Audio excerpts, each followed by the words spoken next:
Hi friends. Karna ಸೀರಿಯಲ್ನಲ್ಲಿ ರಿಯಾ ರಮೇಶ್ಗೆ ಅಂತ ದೋಸೆ ಮಾಡಿ ಡೈನಿಂಗ್ ಟೇಬಲ್ ಹತ್ರ ತಂದಿಡ್ತಾ ಇರುವಾಗ ರಮೇಶ್ ಬಂದು, ರಿಯಾ ಅದೆಷ್ಟು ಬೇಗ ಮಾಡಿದ್ಯಮ್ಮ, ಹೊಟ್ಟೆ ತುಂಬಾ ಹಸಿತಾ ಇದೆ, ದೋಸೆನ ಹಾಕು ಪ್ಲೇಟ್ಗೆ ಅಂತಾನೆ. ನಿಮ್ಮೊಬ್ರಿಗೆ ಅಲ್ವಾ ಕರೆಕ್ಟ್ ಆಗಿ 4 ದೋಸೆ ಮಾಡ್ದೆ, ಅದಕ್ಕೆ ಬೇಗ ಆಗೋಯ್ತು ಅಂತ ಹೇಳಿ ದೋಸೆನ ಹಾಕ್ತಾಳೆ. ರಮೇಶ್ ಇನ್ನೇನು ದೋಸೆನ ತಿನ್ಬೇಕು ಅಂದ್ಕೊಂಡಾಗ ಸಂಜಯ್ ಬಂದು ಪ್ಲೇಟ್ ಅನ್ನ ಎತ್ಕೊಂಡು ದೋಸೆನ ತಿಂದ್ಬಿಟ್ಟು, ಕನ್ನಡಕ ಸಖತ್ತಾಗಿದೆ, ದೋಸೆ ಅಂದ್ರೆ ಹೀಗಿರ್ಬೇಕು ನೋಡು ಅಂತಾನೆ. ಸಂಜು ಏನೋ ಇದು ಅಂತ ಕೇಳ್ತಾನೆ ರಮೇಶ. ಯಾಕ್ ಡ್ಯಾಡ್ ಏನಾಯ್ತು? ರಿಯಾ ದೋಸೆನ ಸಖತ್ತಾಗಿ ಮಾಡಿದ್ದಾಳೆ ಅಲ್ವಾ ಡ್ಯಾಡ್ ಅಂತ ಕೇಳ್ತಾನೆ ಸಂಜಯ್. ಅಲ್ಲ ಕಣೋ, ನಾನ್ ತಿನ್ಲಿ ಅಂತ ನನ್ ತಟ್ಟೆಗೆ ಹಾಕಿರೋ ದೋಸೆನ ನೀನ್ ತಿಂದು ಈಗ ನನ್ನನ್ನೇ ಕೇಳ್ತಾ ಇದ್ಯಾ ದೋಸೆ ಹೇಗಿದೆ ಅಂತ? ನಾನಿನ್ನು ತಿಂದೇ ಇಲ್ಲ ಕಣೋ ಅಂತಾನೆ ರಮೇಶ. ಹೌದಾ, ನನಗೆ ತುಂಬಾ ಹಸುವಾಗಿತ್ತು ಡ್ಯಾಡ್, ಅದಕ್ಕೆ ಅಷ್ಟು ದೋಸೆನ ತಿಂದ್ಬಿಟ್ಟೆ. ನೀವು ತಿಂದಿದ್ದೀರಾ ಅನ್ಕೊಂಡೆ ಅಂತ ಸುಳ್ಳು ಹೇಳ್ತಾನೆ ಸಂಜಯ್. ಹಾಗೆ ಈ ಕಡೆ ರಮೇಶಂಗೆ ತಲೆನೋವು ಶುರುವಾಗತ್ತೆ. ಮಾಲ್ತಿ ಹತ್ರ ಆ ತಲೆನೋವು ಶುರುವಾದಾಗ ಎಣ್ಣೆ ಹಚ್ತಾ ಇರ್ತೀಯಲ್ಲ, ತಗೊಂಡ್ ಬಂದು ಹಚ್ಚು, ಸ್ವಲ್ಪ ರಿಲ್ಯಾಕ್ಸ್ ಆದ್ರೂ ಆಗ್ಲಿ ಅಂದಾಗ, ನಾನಾ ನಿಮಗ್ ತೈಲ ಹಚ್ಚೋದ? ಅದ್ ಹೇಗ್ರಿ ಆಗತ್ತೆ? ನಿಮಗ್ ಬೇರೆ ಸ್ವಾಭಿಮಾನ ಜಾಸ್ತಿ, ನಾನೇನಾದ್ರೂ ತೈಲ ಹಚ್ಚೋದು ಮಕ್ಳು ನೋಡ್ಬಿಟ್ರೆ ನಿಮ್ಗೆ ಅವಮಾನ ಆಗಲ್ವಾ ಅಂತ ಕೇಳ್ತಾಳೆ ಮಾಲ್ತಿ.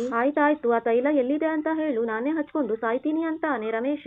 ಅಲ್ಲೇ ಕಬೋರ್ಡ್ ಅಲ್ಲಿದೆ ನೋಡಿ ವೈಟ್ ಬಾಟಲ್ ಅಂತಾಳೆ. ರಮೇಶ್ ಬಾಟ್ಲನ್ನ ತಗೊಂಡು ಹಚ್ಕೊಳ್ಳೋದಿಕ್ಕೆ ಅಂತ ಹೋದಾಗ ನಿಧಿ ಬಂದು ಬಾಟ್ಲನ್ನ ಎತ್ಕೊಂತಾಳೆ. ಸಾರಿ ಮಾವ, ಅವರಿಗೂ ತಲೆನೋವಂತೆ, ಅವ್ರ ತಲೆಗೆ ಎಣ್ಣೆ ಹಚ್ಚಿ ಆಮೇಲೆ ನಿಮ್ಗೆ ಕೊಡ್ತೀನಿ, ಆಮೇಲೆ ನಿಮ್ ಪಾಡಿಗೆ ನೀವು ಹಚ್ಕೊಳ್ಳಿ ಮಾವ ಅಂತ ಹೇಳಿ ರಮೇಶನ್ ಮುಂದೆನೆ ಕರ್ಣನ್ ತಲೆಗೆ ಎಣ್ಣೆನ ಹಚ್ತಾಳೆ ನಿಧಿ. ತಲೆನೋವೆಲ್ಲ ಹಾಗೆ ಮಾಯ ಆದಂಗ ಅನ್ನಿಸ್ತಾ ಇದೆ, ಕೈಗುಣ ಅಂದ್ರೆ ಇದು ನೋಡಿ ಅಮ್ಮ ಹಚ್ತಾ ಇರೋ ತರನೇ ಅನ್ನಿಸ್ತಾ ಇದೆ ಅಂತಾನೆ ಕರ್ಣ. ಅಮ್ಮನ್ ಕೈ ಮಸಾಜು ಇದಕ್ಕಿಂತ 100 ಪಟ್ಟು ಚೆನ್ನಾಗಿರತ್ತೆ, ಆದ್ರೆ ಏನ್ ಮಾಡೋದು, ಕೈಲಿರೋ ಅಮೃತನ ಕಾಲಲ್ಲಿ ತುಳಿದ್ರೆ ಭಾಗ್ಯ ಹೇಗ್ ಸಿಗತ್ತೆ ಹೇಳಿ ಅಂತಾಳೆ ನಿಧಿ. ಅಷ್ಟ್ರಲ್ಲಿ ರಮೇಶ, ಆಯ್ತಾ ಹಚ್ಚಿದ್ದು, ಬೇಗ ಕೊಡು ಅಂತಾನೆ. ಒಂದೇ 1 ನಿಮಿಷ ಮಾವ, ಆಗೋಯ್ತು ಕೊಡ್ತೀನಿ ಅಂದಾಗ, ಇಲ್ಲಿ ನನ್ಗೆ ತಲೆನೋವನ್ನ ತಡ್ಕೊಳ್ಳೋದಿಕ್ಕಾಗ್ತಾ ಇಲ್ಲ, ಸಾಕ್ ಕೊಡು ಅಂತಾನೆ. ಅಪ್ಪ ಅಷ್ಟೆಲ್ಲ ಕಿರ್ಚಾಡಿದ್ರೆ ತಲೆನೋವು ಜಾಸ್ತಿ ಆಗತ್ತೆ, ಸಮಾಧಾನವಾಗಿರಿ ಅಂತಾನೆ ಕರ್ಣ. ರಮೇಶ ಕೋಪದಲ್ಲಿ ಎದ್ದು ಬಂದು ಮಾಲ್ತಿ ಪುಸ್ತಕ ಓದ್ತಾ ಇರೋದನ್ನ ನೋಡಿ, ಇವಳು ನೋಡಿ PhD ಮಾಡೋ ರೇಂಜ್ಗೆ ಪುಸ್ತಕ ಓದ್ತಾ ಕೂತಿದ್ದಾಳೆ. ಗೊತ್ತಾಗ್ತಾ ಇದೆ ನನಗೆ ಉರಿಸ್ಬೇಕು ಅಂತ ತಾನೆ ನೀವು ಹೀಗೆಲ್ಲ ಮಾಡ್ತಾ ಇರೋದು. ತೈಲದ ಬಾಟ್ಲನ್ನ ನನ್ನಿಂದ ಕಿತ್ಕೊಂಡ್ರಿ ಅಲ್ವಾ, ಏನ್ ಮಾಡ್ತೀನಿ ನೋಡಿ ಈಗ ಅಂತ ಹೇಳಿ ಬಾಟ್ಲನ್ನ ನೆಲಕ್ಕೆ ಹೊಡಿತಾನೆ. ನಾಳೆ ಬೇಗ ಹೇಳ್ಬೇಕು,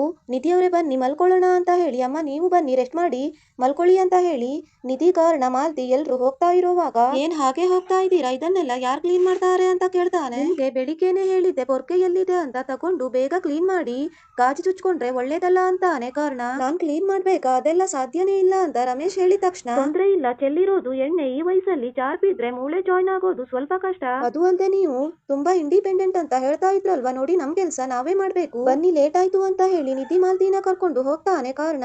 ರಮೇಶ್ ಬಿದ್ದಿರೋ ಗಾಜಿನ ಚೂರೆಲ್ಲ ಪೊರ್ಕೆಯಿಂದ ಗುಡ್ಸಿ ಕ್ಲೀನ್ ಮಾಡ್ತಾ ಇರ್ತಾನೆ. ಅದನ್ನ ಕರ್ಣ, ಮಾಲ್ತಿ, ನಿಧಿ ಬಚ್ಚಿಟ್ಕೊಂಡು ನೋಡ್ತಾರೆ. ಈ ವಿಡಿಯೋ ನಿಮ್ಗೆ ಇಷ್ಟ ಆದ್ರೆ ಲೈಕ್ ಮಾಡಿ, ಶೇರ್ ಮಾಡಿ, ಕಮೆಂಟ್ ಮಾಡಿ.